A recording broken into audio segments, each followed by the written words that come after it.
तुमच्या सर्वांचं स्वागत आहे ग्लोबल ऑनलाईन अकॅडमीमध्ये।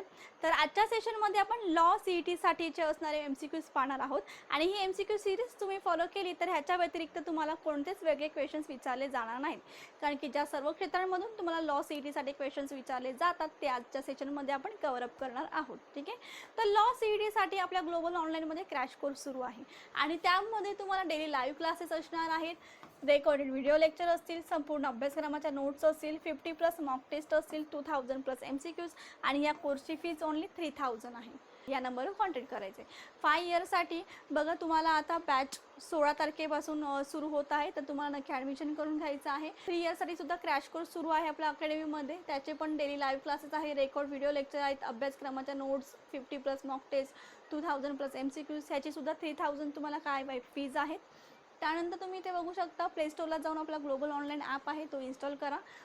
त्यानंतर बघा आता क्वेश्चन आहे नातेसंबंधाचा। एक्स आणि वाय हे झेडची मुलं आहेत, झेड एक्सचा वडील पण वाय झेडचा मुलगा नाही, तर वाय आणि झेड मधील नातं। X and Y are the childrens of Z, Z is the father of X but Y is not the son of Z, so what is the relationship between Y and Z.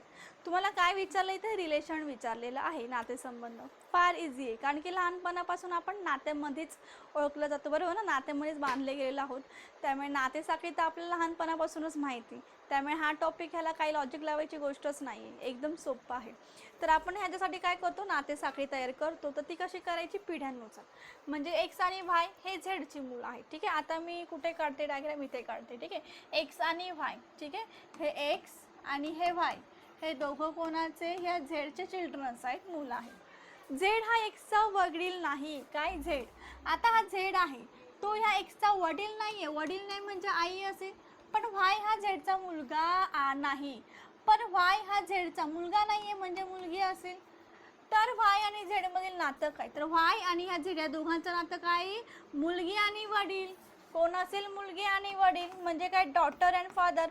Option number B काय असेल आपला correct one answer असणार आहे। असे same तुम्हाला questions, या टाईपचेच question तुम्हाला B.Ed सीईटीला विचारले जाणार आहेत।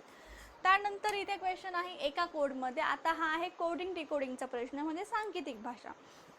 काय सांगितले, स्टॅम्प हा TVDQU, तर FLAM फ्लेम्स असे कटचं लिहिलं जाणार आहे। म्हणजे बघा आधी बघूया स्टॅम्पसाठी काय दिलेलं आहे त्यांनी आपल्याला, TVDQU, त्यानंतर फ्लेमसाठी FLAME, ह्याच्यासाठी काय येईल, तर मला सांगा इथे काय रे बाबा, एस नंतर टी आहे, टी नंतर काय यू आणि व्ही आहे, 2 पुढे गेलो, ए नंतर BCD +3 गेलो, एम नंतर NOPQ +4 गेलो, पी नंतर QRSTU +5 गेलो, म्हणजे काय +1 2 3 4 5 असं।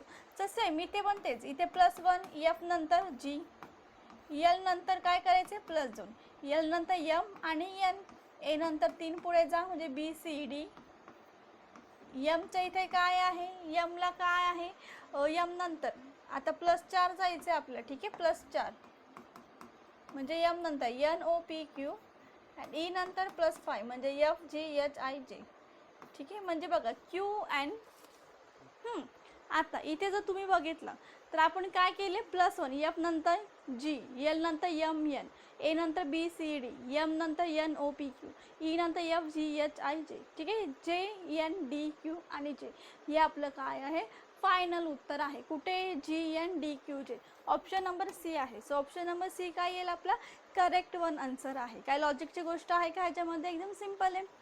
पुढे बघूयात आता विधान आणि निष्कर्ष, ठीक आहे। स्टेटमेंट दिले तुम्हाला आणि कन्क्लुजन दिलंय, कोणतं कन्क्लुजन करेक्ट आहे ते तुम्हाला सांगायचे, त्याच्यासाठी वेन डायग्राम खूप महत्त्वाचं आहे काढणं। काही जण काय करतात की वेन डायग्राम काढत नाही, डायरेक्टली आन्सर घेतात, 80% बरोबर येतं, पण काही ते डायरेक्टली आपण म्हणू शकतो 80% बरोबर 20% रॉंग, म्हणजे दरवेळीच तुम्ही जर असंच लॉजिक लावत गेलात वेन डायग्राम न काढता तर उत्तर चुकण्याची जास्त शक्यता असते, त्यामुळे वेन डायग्राम काढून घ्या। काय सांगितले, सर्व अभियंते मुली आहेत, म्हणजे काय, सर्व अभियंते म्हणजे ऑल द ॲक्टर्स आर काय आहे, गर्ल्स, सर्व अभिनेते मुली आहेत, सर्व अभिनेते काय आहेत, तिथे मुली आहेत, आणि सर्व मुली सुंदर, ह्या सर्व मुली काय आहेत, सुंदर आहेत। आता मला सांगा काय दिले, सर्व अभिनेते सुंदर आहेत, सर्व अभिनेते सुंदर, आतलं राऊंड आतमधून जातोय म्हणजे बाहेर, म्हणजे सर्व अभिनेते सुंदर बरोबर आहे। काही मुली अभिनेते आहेत, काही मुली अभिनेते. अरे बरोबर आहे, दोन्ही बरोबर आहे. फक्त निश बघा, दोन्ही 1 आणि 2 अनुसरतात. बोथ 1 and 2 काय येतात? फॉलो. ठीक आहे, ऑप्शन नंबर 4 तुमचं काय येणार आहे? करेक्ट वन आन्सर येणार आहे. त्याच्यानंतर पुढचा प्रश्न बघूयात. आज सोमवार आहे, 61 दिवसांनी कोणता वार? ज्यावेळी असं कॅलेंडरचा क्वेश्चन येईल ना की आज मंगळवार आहे, आज बुधवार आहे, 82 दिवसानंतर, 70 दिवसानंतर, 20 दिवसानंतर, 10 दिवसानंतर, सरळ काय करायचं, जेवढे पण दिवस आहेत ना त्याला काय करायचं? 7 ने डिवाइड करायचं.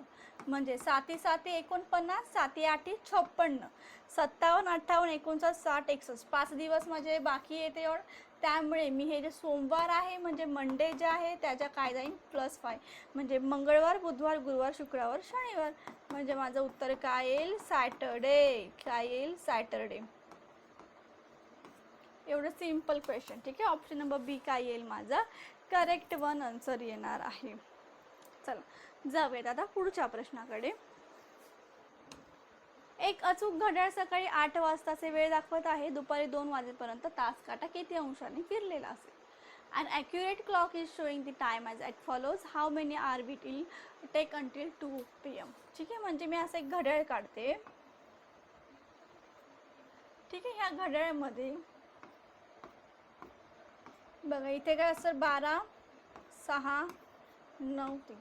घड्याळामध्ये 8 वाजताचे वेळ दाखवते आणि 8 वाजता. ठीक आहे, म्हणजे 8 वाजता. ठीक आहे, म्हणजे इथे तुमचा हे असेल. ठीक आहे, 8 वाजता ते दुपारी 2.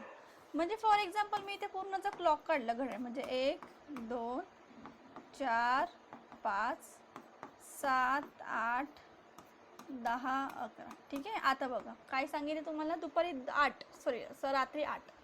आज सकाळी 8 वाजताचे वेळ दाखवते. दुपारी 2 वाजेपर्यंत, हे दुपारी असं 2 वाजेपर्यंत तो किती अंशातून फिरणार आहे? बघा जो एक कोन असतो, म्हणजे जर इथे मी बघितलं 12 6 9, हे तुम्हाला समजायला मी ते काढलंय. बघा इकडचा हा इथं एक कोन जो असतो ना, हा एवढा, हा कितीचा असतो? 30 अंश फिरतो तो. हा एवढा 30 अंश, हा 30 अंश, म्हणजे तो 30 अंशने फिरतो. 30 अंश 30 अंश 30 अंश 30 अंश 30 अंश. ठीक आहे, 30 अंश तो फिरतो. मग मला सांगा तो इथं किती फिरेल? 30 अंश. इथे 30 म्हणजे 30. ठीक आहे, बघा 30 30 60 87 90 100 110 120 130 150 आणि हे म्हणजे किती? 180 चा कोण होईल. ठीक आहे, आणि तरी जर तुम्ही असं बघितलं, एक लॉजिक लावलं तर बघा ना, हा एवढा हाफ सर्कल, पूर्ण सर्कल 360चा असतं. म्हणजे हा एवढा हाफ किती? 180चा झालं. ठीक आहे, आणि हा एवढा हाफ कितीचा झाला? 180चा झाला. म्हणजे तिथे 180 झाला. ठीक आहे, आणि जर इथे तुम्ही बघितलं तर किती तास होतात? 8 ते 2 पर्यंत 9 10 11 12 1 2 किती? 6 तास होतात. 6 आवर होतात. आता तो एका 1 आवरला 30 डिग्री फिरतोय. 30 डिग्री तर किती होईल? 180. सो ऑप्शन नंबर 4 तुमचं काय येईल? करेक्ट वन आन्सर येणार आहे. ठीक आहे, चला आता पुढचा क्वेश्चन बघूयात आपण. काय दिले तुम्हाला? एका वर्षी 25 मे हा रविवार असेल तर त्या वर्षी 25 डिसेंबर हा कोणता वार असेल असं तुम्हाला सांगितले. काय करूयात आपण डायरेक्टली इथे? एका वर्षी 25 मे आहे ना, मग इथे मी काय करते? 25 मे हा काय आहे आपल्याला? संडे. ठीक आहे, संडे. त्या वर्षी 25 डिसेंबरला कोणता वार येणार? डायरेक्ट मी काय सांगितले? मे पासून डिसेंबर पर्यंत जायचं. म्हणजे बघा मे जून जुलै ऑगस्ट सप्टेंबर ऑक्टोबर नोव्हेंबर डिसेंबर. त्यानंतर आता मेचे टोटल डेज किती असतात? 31 असतात. त्या 31 मधून 25 मायनस. मॅडम 31 मधून 25 मायनस का करता तुम्ही? कारण की मला 25 मे पासून मला 25 डिसेंबरला जायचे. मला 25 मे पासून डिसेंबरला जायचे. मग मेच्या 31 दिवस असतात बरोबर. मला 25 पासून पुढे जायचे. मला ते 25च्या अगोदरचे 25 दिवस मला नको आहेत. मला 25च्या पुढे जायचे. मग एकूण 31 मधून मी 25 काय केलं? मायनस. किती राहतील? 6 राहतील. त्यानंतर जी डेट मला काढायची ती ॲज इट इज लिहून घ्यायचे कधीही पण. ठीक आहे, आता इथे काय करू? जून महिना 30चा आहे म्हणून काय 2 ऑड दिवस. कारण 30चा महिना असेल 2 ऑड दिवस, 31चा महिना असेल 3 ऑड दिवस येतील. ठीक आहे, तर आता जुलै कितीचा? 31चा, त्यामुळे 3. ऑगस्ट पण 31चं, त्यामुळे 3. सप्टेंबर 30चं, त्यामुळे 2. ऑक्टोबर 31चं, त्यामुळे 3. नोव्हेंबर 30चं म्हणून 2. चला सर्वांची टोटल करा आता. चला 25, 25 आणि हे 3 किती 30, 30 आणि हे 5 किती होतील 35, 35 आणि हे 5 किती 40, 40 आणि 6 46. ह्याला डायरेक्टली 7ने भाग द्यायचा शेवटी. 7 7 7 सकम 42, 43 44 45 46. 4 दिवस बाकी, 4 दिवस पुढे म्हणजे संडे पासून मंडे ट्यूजडे वेनसडे थर्सडे. ठीक आहे, थर्सडे. ऑप्शन नंबर ए काय येईल आपलं करेक्ट वन आन्सर येणार आहे. एकदम सिम्पल. पुढे बघा बघा एवढे सोपे तुम्हाला बीएड सीईटीला क्वेश्चन्स विचारलेले आहेत. लक्षात घ्या. खालील संख्यात्मक मालिकेत एक चुकीची संख्या म्हणजे काय ऑड मॅन आउट ची चुकीचं म्हणजे बघा 6 14 30 64 126.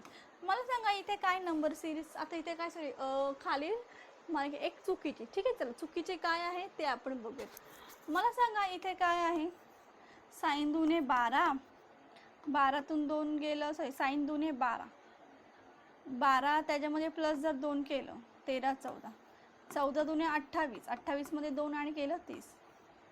पण इथे जर आपण केलं ठीक आहे आता 30 दुने जर 60 केलं आपण 30 दुने 60 पण इथे 4 पण इथे 4 होतात ना. मी इथे 2च ॲड केले 30 दुने 60, 60 आणि 2 62. फॉर एक्झाम्पल 62 जर दुने मी केले आणि त्याच्यामध्ये प्लस ॲड केले ठीक आहे 62 दुने 124 त्याच्यामध्ये 2 ॲड केले 126 येत आहेत 126 बरोबर. आणि 126ला मी 2ने मल्टिप्लाय केलं प्लस 2, 126ला मी 2ने केलं साइन दुने 12 बे दुने 4 5 बे 1 बे 252 त्याच्यामध्ये 2 ॲड केले किती 257. मग इथं किती 200 सॉरी ही पुढचं आपल्याला सांगितलंच नाही आहे. ठीक आहे इतकंच आहे. मग ह्याच्यामध्ये मला सांगा चुकीचं तुम्हाला काय वाटतं. ही 64 जी आहे ती रॉंग वाटते ना म्हणजे ऑप्शन नंबर बी. कारण की ते सगळ्यांमध्ये बघा साइन दुने 12 आणि 2 किती 14, 14 दुने 28 2 ॲड केले 30, 30 दुने 60, 60 मधून 2 ॲड केले किती राहतात 62. पण इथे 64 दिलेत आणि 62 दुने आपण केले 124, 124 मध्ये 2 ॲड केले 126 म्हणजे ऑड काय आला 64 हा काय आला नंबर. त्यामुळे ही सिरीज आहे तुम्हाला फॉलो करायची आहे, प्रॅक्टिस करायची आणि ह्याचा फायदा तुम्हाला झाला तर नक्की मला कमेंट बॉक्समध्ये सांगायचं आहे. आणि थेरी बुक्स आहे आपल्या ग्लोबल ऑनलाईन बुकचे त्याच्यामध्ये संपूर्ण अभ्यासक्रम पूर्ण क्लॅट व इतर कायदा प्रवेश परीक्षेसाठी उपयुक्त हे जे पुस्तक आहे ह्याच्यामध्ये मागे 6 वर्षाच्या प्रश्नपत्रिका सुद्धा आहेत आणि हे बुक तुम्हाला इंग्लिशमध्ये सुद्धा आहे. त्यानंतर आपलं क्वेश्चन बँक त्याचं सुद्धा एक बुक आहे त्याच्यामध्ये तुम्हाला 2600 प्लस MCQ क्वेश्चन सेट असतील आणि 25 प्रॅक्टिस पेपर्स ते तुम्हाला मराठी इंग्लिशमध्ये मिळून जाईल आणि तुमच्या जवळच्या शॉपमध्ये तुम्हाला हे बुक इझिली अवेलेबल मिळेल आणि ऑनलाईन सुद्धा तुम्ही ऑर्डर केलं तर तुम्हाला हे बुक मिळून जाईल. ठीक आहे, थँक्यू सो मच.